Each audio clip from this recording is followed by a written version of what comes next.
Hello everyone, and today I'll show you how to use spoken contact feature on your iPad 10th generation. This can be really useful when you need to access some information while doing other things. So first of all, we need to go to the settings.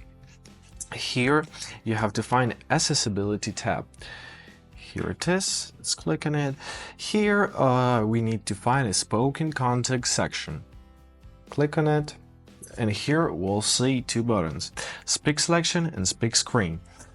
First of all, turn on speak selection. Now a speak button will appear when you select some text, and turn on the speak screen.